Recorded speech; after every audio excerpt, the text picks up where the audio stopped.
السلام علیکم، میں امداد سمرو۔ مریم نواز نے تہلکہ کیا ہے اپنی پٹیشن میں، متفرق درخواست میں، وہ جو ان کو سزا سنائی گئی تھی احتساب عدالت کی جانب سے جولائی 2017 میں 6 جولائی 2017 میں 7 سال کی سزا اور 20 ملین پاؤنڈ کا جرمانہ ایون فیلڈ ریفرنس میں، اس میں وہ سزا کا عدم قرار دلوانے کے لیے عدالت میں تو تھی ہی، پہلے اپیل ان کی موجود تھی، لیکن اب انہوں نے متفرق درخواست دائر کی اور اس متفرق درخواست میں ایسا مواد انہوں نے اس کا حصہ بنایا ہے جو تہلکہ خیز سے کم نہیں ہے۔ ایسی تہلکہ خیزی جیسی ماضی میں محترمہ بینظیر بھٹو شہید نے کچھ ثبوت پیش کیے تھے، ان کو جو سزا سنائی گئی تھی SGS کوٹیکنا ریفرنس میں، اسی طرح کا مواد، وہ آڈیو تھی، یہاں پر ویڈیو ہے، اور ویڈیو کا جو ٹرانسکرپٹ ہے، اور پھر وہ جو پٹیشنر ہے، وہ جو گواہ ہے، گواہ کے طور پہ آگے آ سکتا ہے، وہ خود بھی پٹیشنر ہے کہیں، اس کی پٹیشن کے حوالے ہیں کہ کس طرح نواز شریف کو اور مریم نواز کو سزا دلوانے کے لیے عدالت کو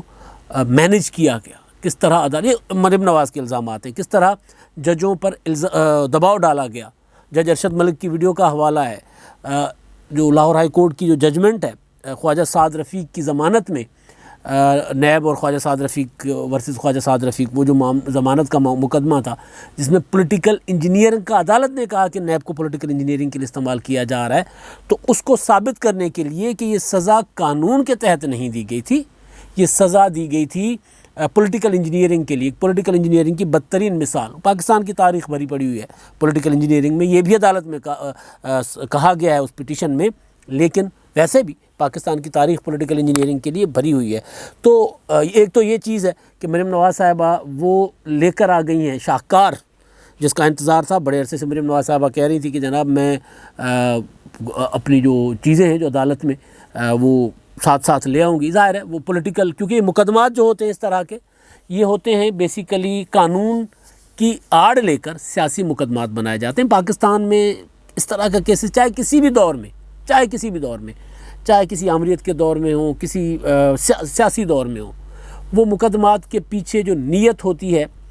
وہ کوئی احتساب نہیں ہوتا، وہ انصاف نہیں ہوتا، اس کے پیچھے نیت ہوتی ہے سیاست، پولیٹیکل انجینئرنگ، تو اس کو لڑا بھی پولیٹیکلی جاتا ہے۔ تو مریم نواز صاحبہ کے پاس بہت کچھ ہے، اپنی پارٹی کے رہنماؤں کے ساتھ یا کبھی کبھی پریس کانفرنسز میں میڈیا کے سامنے کہتی ہیں کہ ان کے پاس بہت کچھ ہے ثبوتوں کے لیے، بلکہ ایک بار انہوں نے کہا تھا کہ مجھے مجبور نہ کریں کہ میں ایسے میرے پاس ویڈیوز ہیں کہ میں لے کر آؤں، لیکن ظاہر ہے کیونکہ میں نے کہا نا طریقہ پولیٹیکل ہوتا ہے اس طرح کے مقدمات کو لڑنے کے لیے، تو شروع میں ساداسی درخواست اپیل دائر کی گئی تھی، اس کے بعد پھر آہستہ مزید اس میں چیزیں شامل کی جا رہی ہیں، اور کل اسحاق ڈار صاحب نے جو کہا کہ ایک ویڈیو بھی ہے، اور وہ ویڈیو اسحاق ڈار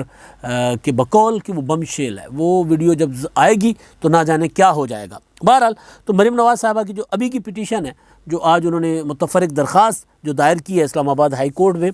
اس کے بعد ایک ٹویٹر پر ٹرینڈنگ میں آ گیا ہے سیاسی انجینئرنگ نامنظور، پولیٹیکل انجینئرنگ نامنظور۔ ظاہر ہے میں نے کہا کہ سیاسی انداز میں ان مقدمات کا مقابلہ کیا جاتا ہے، ظاہر ہے دباؤ کے مختلف ٹیکٹس ہوتے ہیں، جب مقدمات دباؤ کے تحت بنے، جب مقدمات کے فیصلے دباؤ کے تحت آئیں، اور جب جج بول اٹھیں، وقت بدلتا ہے نا، وقت کیونکہ زمانہ تیز ہو گیا ہے۔ اب ذوالفقار علی بھٹو شہید کو پھانسی دینے والے ججوں نے 2 دہائیوں 3 دہائیوں کے بعد اعتراف کیا تھا کہ جی ہمارے اوپر دباؤ تھا، ہم نے دباؤ کے تحت وہ فیصلہ کیا تھا، جسٹس نسیم حسین صاحب نے۔ یہ کیونکہ بہت تیزی آتی ہے نا، محترمہ بینظیر بھٹو شہید کو جو سزا سنائی گئی تھی جو ملک قیوم کی کورٹ سے، اس سزا کے کچھ عرصے کے بعد، یعنی نواز شریف صاحب کی حکومت ختم ہو جاتی ہے تو اس کے بعد آ جاتے ہیں مشرف، تو مشرف کے دور میں وہ پھر ٹیپ اسکینڈل آ جاتا ہے، تو وہ ٹیپ اسکینڈل میں کے بعد پھر وہ ملک قیوم صاحب بھی چلے جاتے ہیں، ان کے ساتھی جج جسٹس نجم الحسن بھی چلے جاتے ہیں، اور پھر اس وقت کے جو چیف جسٹس تھے لاہور ہائی کورٹ کے راشد عزیز صاحب، ان کی بھی وہ بھی استعفیٰ دے کر چلے جاتے ہیں، وہ بھی اپنی سیٹوں سے اپنی ججی سے، وہ ججی کیا تھی، نوکری کر رہے تھے نا، تو اپنی نوکری سے ہاتھ دھو بیٹھے تھے۔ تو اب یہاں پر معاملہ میں نے کہا نا وقت تیز ہوتا جا رہا ہے، تو اب اس معاملے میں یہ ہے کہ یہاں پر ابھی اتنا وقت نہیں گزرا تو چیزیں سامنے آنا شروع ہو گئیں۔ جیسے جج ارشد ملک صاحب کی وہ ویڈیو تھی جس میں انہوں نے کہا کہ میرے اوپر دباؤ تھا، وہ ویڈیو آ گئی، اس ویڈیو کو بھی حصہ بنایا گیا تھا اس کی اپیل کا، اور اب جو اپیل کا حصہ جس چیز کو بنایا گیا ہے وہ ہے شوکت عزیز صدیقی صاحب کی تقریر جو انہوں نے کی تھی راولپنڈی بار میں، اور اس کے بعد اس تقریر کی وجہ سے ان کے اوپر جو ریفرنس ہوا تھا وہ اسلام آباد ہائی کورٹ کے جج کے اس سے ان کو ہٹا دیا گیا تھا جوڈیشل کونسل میں سے، اور اس کے بعد پھر انہوں نے سپریم کورٹ میں جو پٹیشن دائر کر کے اپنی جو اسٹیٹمنٹ دی تھی، جو بیان دیا تھا حلفیہ کہ جی میرے اوپر کس کس طرح دباؤ ڈالا جا رہا تھا اور کون دباؤ ڈال رہا تھا، انہوں نے D G I S I کا نام لکھا ہے، اس میں تقریر میں آئی ایس آئی کا نام استعمال کیا تھا۔ اور اب D G I S I صاحب کے متعلق تو خیر وہ جو فیض حمید صاحب ہیں ان کے متعلق اب افواہیں ہیں سوشل میڈیا پر، کیونکہ پاکستان آرمی میں چینجنگ تو آنی ہے، تو افواہیں ہیں کہ جناب ان کو وہ اب نہیں رہے، ان کی جگہ کوئی اور صاحب جو ہیں وہ اپنا بنائے جائیں گے، D G I S I فیصلہ ہو گیا۔ افواہیں ہیں، سوشل میڈیا کی افواہوں پر کان نہیں دھرتے، لیکن بہرحال تو وہ فیض حمید صاحب کے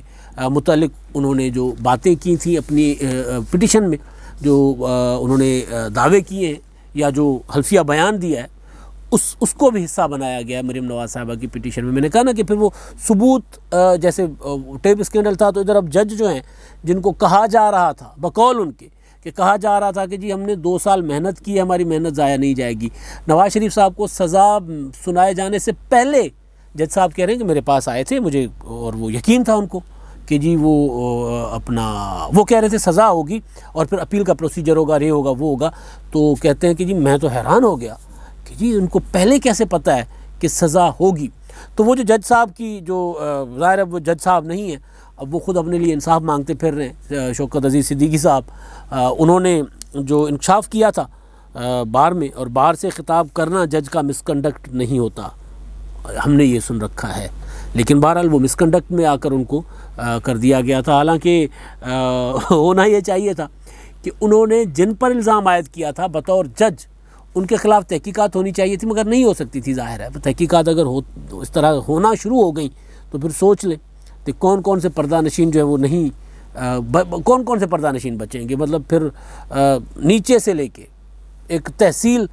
کے کچہری سے لے کے پھر سپریم کورٹ آف پاکستان تک، اور پھر ایک تحصیل کے تھانے سے لے کے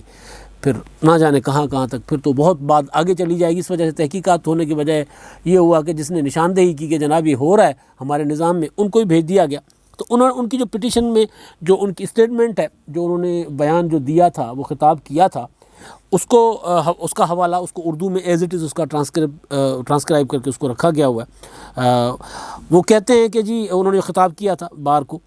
کہ اللہ کو گواہ کر کے، آپ سب کو گواہ کر کے، امانت کے طور پر مجھے نہیں معلوم کہ آج کے بعد کیا ہوگا، ظاہر ہے پھر ان کو وہ جو کہہ رہے تھے وہ ہو گیا، مجھے نہیں معلوم کہ آج کے بعد کیا ہوگا، لیکن میں آپ کو گواہ کر کے، اپنی ماں کو گواہ کر کے یہ بات کر رہا ہوں، اس دور میں آئی ایس آئی پوری طور پر جوڈیشل پروسیڈنگز، عدالتی کارروائی بریکٹس میں کو مینیپولیٹ کرنے میں انوالو ہے۔ آئی ایس آئی کے لوگ مختلف جگہ پر پہنچ کر اپنی مرضی کے بینچ بنواتے ہیں، کیسوں کی مارکنگ ہوتی ہے۔ میں اپنی ہائی کورٹ کی بات کرتا ہوں، اب آئی ایس آئی والوں نے میرے چیف جسٹس کو اپروچ کر کے کہا کہ ہم نے الیکشن تک نواز شریف اور اس کی بیٹی کو باہر آنے نہیں دینا، شوکت عزیز صدیقی کو بینچ میں مت شامل کرو، اور میرے چیف جسٹس نے کہا کہ جس بینچ سے ایزی یعنی مطمئن ہے وہ بینچ بنا دیتے ہیں۔ مجھے پتہ ہے کہ سپریم کورٹ میں کس کے ذریعے کون پیغام لے کر جاتا ہے، مجھے پتہ ہے کہ اکاؤنٹیبلٹی کورٹ کی ہر روز کی پروسیڈنگز کہاں پر جاتی رہی ہیں۔ اب یہ ان کا بیان کا حصہ بنایا گیا ہے مریم نواز صاحبہ کی پٹیشن میں۔ ان کے وکیل جو ہیں وہ عرفان قادر صاحب، پہلے انہوں نے کیونکہ امجد پرویز صاحب کو جو وکیل تھے ان کو ہٹا دیا ہے، وہ نہیں رہے ان کے وکیل، کیونکہ انہوں نے وہ صحت کی وجہ بتائی تھی، یا ممکن ہے کہ وہ یہ وزن نہ اٹھا سکتے ہوں کہ اس طرح کی وہ ہوتا ہے، مطلب اس طرح۔ اور نیچے چل کر وہ جو ان کا بیان ہے، جو ان کی جو انہوں نے اپنی پٹیشن میں دیا ہے، 2 ملاقاتوں کا ذکر کر رہے ہیں۔ ایک 29 جون کا جو D G I S I صاحب وہ دعویٰ کر رہے ہیں کہ D G I S I فیض حمید صاحب ان کے پاس گئے اور انہوں نے کہا کہ جی میرے جو سبارڈینیٹ تھے بریگیڈیئر عرفان رامے صاحب، انہوں نے جو آپ کے ساتھ سلوک کیا ہے انہوں نے پہلے بھیجا ہوگا، تو میں اس پر انہوں نے معذرت کی، اور پھر ساتھ پھر اسی طرح کی باتیں کہ اس معاملے میں کیا ہونا کیا نہیں ہونا، کس طرح نواز شریف صاحب کا مقدمہ آگے بڑھے گا۔ اور پھر آگے چل کر وہ لکھتے ہیں کہ جس اعتماد کے ساتھ وہ کہہ رہے تھے کہ نواز شریف صاحب کو اور سزا ہوگی، تو میں پھر اس پہ حیران ہو گیا، ششدر رہ گیا کہ ان کو کیسے پتہ ہے۔ اور اس کے بعد پھر ایک اور ملاقات کا وہ ذکر کرتے ہیں جو ہوتی ہے جولائی 2018 کو، اور اس ملاقات کا مقصد جو تھا جو ٹوٹل وہ جسٹس صدیقی صاحب کے بقول جو مریم نواز صاحبہ کی پٹیشن کا حصہ بنایا گیا ہے کہ اس میں یہ کہا گیا تھا کہ آئندہ عام انتخابات سے پہلے جو جولائی میں ہی ہو رہے تھے 25 کو، تو اس آئندہ عام انتخابات سے پہلے نواز شریف صاحب کو باہر نہیں آنا چاہیے، اگر آ گئے تو پھر ہماری محنت ضائع ہو جائے گی۔ اب یہ وہ سارا ڈیٹیلڈ ہے، یہ آپ اسکرین پر آپ دیکھ ہی رہے ہیں مسلسل، تو یہ ساری تفصیلات ہیں جو مریم نواز صاحبہ کی 10 صفحاتی پٹیشن میں دائر کی گئی ہیں، اور اس بنیاد پر کہا گیا ہے کہ جناب یہ پاکستان میں جس طرح جو انکشافات ہیں جج صاحب کے، یعنی برطرف جج شوکت عزیز صدیقی صاحب کے، یا سائل جج جو اپنے لیے انصاف مانگ رہے ہیں برطرفی کے بعد، ریٹائرمنٹ کے بعد، ان کے جو انکشافات ہیں، انہوں نے جو کہا کہ جی اس طرح عدالتوں پر دباؤ ڈالا جاتا ہے، یہاں سے دباؤ ڈالا جاتا ہے، یہ لوگ ڈالتے ہیں۔ اب انہوں نے ایسے نہیں کیا کہ ایسے بس بات کر دی اس میں، لیکن انہوں نے نام لیے ہیں، نام پٹیشن کا حصہ بنائے ہیں، تو اسی وجہ سے مریم نواز صاحبہ نے وہی بالکل وہ جس طرح محترمہ بینظیر بھٹو شہید نے ٹیپ اسکینڈل لے کر آ گئی تھی سپریم کورٹ میں، کیونکہ ان کی بھی جو پٹیشن تھی سپریم کورٹ میں پڑی ہوئی تھی، اور ایک موقع پر آ کر انہوں نے وہ دائر کر دی تھی، تو پھر ان کا مقدمہ جو تھا، ان کی سزائیں کالعدم ہو کر مقدمہ واپس ریفر ہو گیا تھا نیچے عدالت کو۔ تو اسی طرح وہ کہہ رہی مریم نواز صاحبہ کہ جی اس جو انکشافات ہیں، ان انکشافات کی روشنی میں ان کو بری کیا جائے۔ اب ظاہر ہے اب عدالت میں معاملہ چلے گا، عدالت ان ساری چیزوں کو ایویڈنس کے طور پر لیتی ہے نہیں لیتی، یہ تو عدالت کا معاملہ ہے، لیکن میں نے جیسے گزارش کی کہ یہ اس طرح کے معاملات ہوتے ہیں سیاسی بنیاد، جب تک کہ اس طرح کے مقدمات کو سیاسی طریقہ کار کے ساتھ نہیں لڑا جاتا تو صرف قانونی طریقے سے یہ مقدمات نہیں جیتے جا سکتے، کیونکہ بنائے ہی پولیٹیکل نیت سے جاتے ہیں۔ یہ مقدمات جس طرح بنے نواز شریف صاحب پر، چیئرمین نیب جس کو عمران خان صاحب نے توسیع دینے کی مدت، جاوید اقبال صاحب ان کو مدت ملازمت میں توسیع دینے کا انہوں نے فیصلہ بھی کر لیا ہوا ہے، آرڈیننس آ رہا ہے، تو انہوں نے جس طرح یہ معاملات چلائے، جس طرح مقدمات بنائے، یا جس طرح پھر انکشافات ہوتے رہے کہ وہ نواز شریف صاحب پچھلے دنوں کہہ رہے تھے کہ جی وہ ججوں کے کمروں سے کون کون نکلتے رہے احتساب عدالت کے، یعنی ادھر فیصلہ سماعت چل رہی ہوتی ہے یا مقدمہ چل رہا ہوتا ہے، اور وہ جج صاحبان کے ساتھ کوئی ملاقاتیں کر کے پھر منہ چھپاتے ہوئے نکل کر جاتے ہیں، تو یہ ساری چیزیں ظاہر پولیٹیکل ہوتی ہیں، تو ان کا مقابلہ کرنے کا طریقہ بھی پولیٹیکل ہوتا ہے۔ وقت جو ہے وہ اس ظاہر ہے جب سیاسی طریقے سے مقدمات لڑنے ہوتے ہیں تو اس میں وقت بہت زیادہ اہم ہوتا ہے۔ اب کیونکہ مسلم لیگ نون جو ہے وہ ذرا اور ذرا آگے بڑھ کر کھیلنا چاہ رہی ہے، تو اسی وجہ سے اس وقت پر پٹیشن میں یہ ساری چیزیں اس کا حصہ بنائی گئی ہیں متفرق درخواست کے ذریعے، اور جو اسحاق ڈار صاحب ویڈیو کہہ رہے ہیں وہ بھی پھر اگر یہ والی کام نہیں آئیں گی تو پھر وہ ویڈیو منظر عام پر آ جائے گی، وہ بھی شامل ہو جائے گی، ورنہ وہ ویڈیو کسی اور وقت کے لیے رکھی جائے گی۔ ظاہر ہے وہ ایک ہتھیار ہے نا، بمشیل کہہ رہے ہیں اسحاق ڈار صاحب، تو وہ اگر اس سے کام چل جاتا ہے جسٹس شوکت عزیز صدیقی صاحب کے اس بیان سے، اور ظاہر عدالت ان کو بلائے گی، پھر وہ آ کر گواہی بھی دے سکتے ہیں، تو اگر اس سے کام چل جاتا ہے تو پھر وہ والا بمشیل کیوں ضائع کرے، وہ پھر کسی اور موقع کے لیے رکھ لیں گے، یا پھر اس کے استعمال کرنے کی ضرورت ہی نہیں ہوگی تو نہیں استعمال کریں گے۔ لیکن ابھی مریم نواز صاحبہ نے وہ جو متفرق درخواست دائر کی ہے، اس نے بہرحال بڑی کھلبلی مچائی ہے۔ ابھی وہ کھلبلی آہستہ آہستہ نظر آئے گی، کیونکہ جیسے جیسے یہ معاملہ اب سماعت کی طرف جائے گا تو اس کے بعد جیسے جیسے ساری چیزوں پہ آرگومنٹ ہوگا، جرا ہوگی، وکیل بات کریں گے، گواہان کا جواب ہوگا، تو بہت زیادہ سیاسی وہ جو ہے نا وہ ہلچل وہ اس سے یہاں سے اٹھ سکتی ہے۔ اب تک کے لیے اتنا ہی، اللہ حافظ۔